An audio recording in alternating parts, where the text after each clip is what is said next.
यह रहा एपिसोड 4, जहां संकट आता है रानी रजनी पर और उसे बचाने के लिए केवल एक चींटी जंगल के पार निकलती है वीरा। यह अध्याय हमें दिखाता है उसकी निडरता, संघर्ष और बलिदान की असली परीक्षा। एपिसोड 4, रानी की बीमारी और जड़ी बूटी की खोज। आप इस कहानी को सुन रहे हैं दादी माँ के कहानी यूट्यूब चैनल पर। एक सुबह रानी रजनी दरबार में आते हुए लड़खड़ाने लगी। उनकी आंखें पीली पड़ गई थीं और शरीर बुखार से तप रहा था।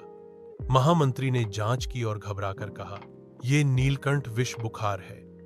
इसे सिर्फ एक जड़ी बूटी से ही ठीक किया जा सकता है, नीलगंधा पत्ता। लेकिन वो पत्ता केवल उत्तर जंगल की ऊंची चट्टानों पर उगता था, जहां न कोई चींटी पहले गई थी और न कोई जाने की हिम्मत करता था। सेनापति मंडूक ने कहा, यह काम नामुमकिन है, हमें वैकल्पिक उपाय देखने चाहिए। सभा में सन्नाटा छा गया। उसी समय पीछे खड़ी वीरा ने कहा, मैं जाऊंगी। सबकी आंखें उसकी ओर उठी। तू अकेले? वीरा ने बस एक सिर हिलाया और बिना रानी की आज्ञा लिए निकल पड़ी। उसके पास न कोई हथियार था, न कोई साथी, सिर्फ विश्वास और कर्तव्य की ज्वाला थी। वीरा यात्रा शुरू करती है। रास्ते में वीरा को कई कठिनाइयों का सामना करना पड़ा। कुछ मील चलते हुए रास्ते में बिच्छू के शहर से होकर गुजरना था और बिच्छू काफी बड़े थे। वीर चोरी चुपके किसी तरह बच बचा के शहर में दाखिल हुई, परंतु उसे एक बिच्छू ने देख लिया और उसने अपने राजा से जाकर बताया।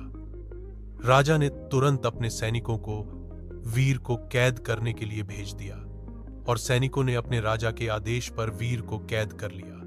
सैनिकों ने वीर को बिच्छुओं के राजा के सामने ले आए। बच्चियों के राजा ने यहां आने का कारण पूछा।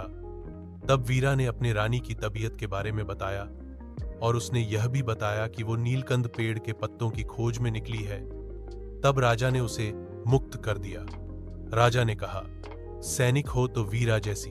दूसरी जगह जहां एक बड़ी सी मकड़ी वीर के इंतजार में थी, जो कि देखने में बहुत ही भयानक दिखती थी। वह मकड़ी सेनापति मंडूक की दोस्ती थी। वह मकड़ी के द्वारा वीर को मारना चाहता था। वीरा ने मकड़ी से बहुत बहादुरी से लड़ी और वीरा ने मकड़ी को मार गिराया। अब वीर को अपने घर से निकले काफी दिन हो चुके थे। एक दिन रास्ते में बारिश होने लगी।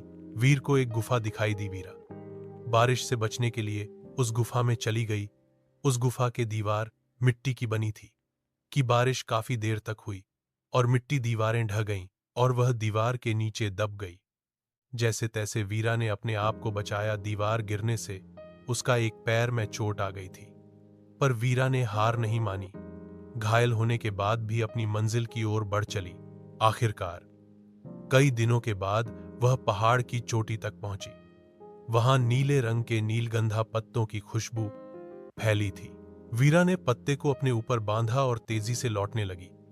वापसी में उसकी एक टोंग चोटिल हो गई, मगर उसने चलते रहना चुना। जब वो साम्राज्य में लौटी तो रानी अचेत अवस्था में थी। महामंत्री ने जैसे ही पत्ते से औषधि बनाई, रानी को होश आने लगा। पूरा दरबार खुशियों से गूंज उठा, लेकिन कोई नहीं जानता था कि उस पत्ते के लिए किसने क्या सहा। मंडूक ने सिर्फ इतना कहा, किसी बहादुर चींटी ने यह ला कर दिया, और सभा ने फिर उसकी बात मान ली। वीरा पीछे खड़ी, थकी हुई, मुस्कुराती रही। इस एपिसोड को हम यहीं समाप्त करते हैं। अगले एपिसोड के लिए कमेंट करें। ऐसी रोचक कहानी सुनाने के लिए हमारे वीडियो को लाइक, चैनल को सब्सक्राइब करें और घंटी को बजा दें, ताकि आपके फोन की घंटी बज। अगला एपिसोड कुछ ऐसा होगा जिसमें वीर को देश निष्कासित किया जाएगा।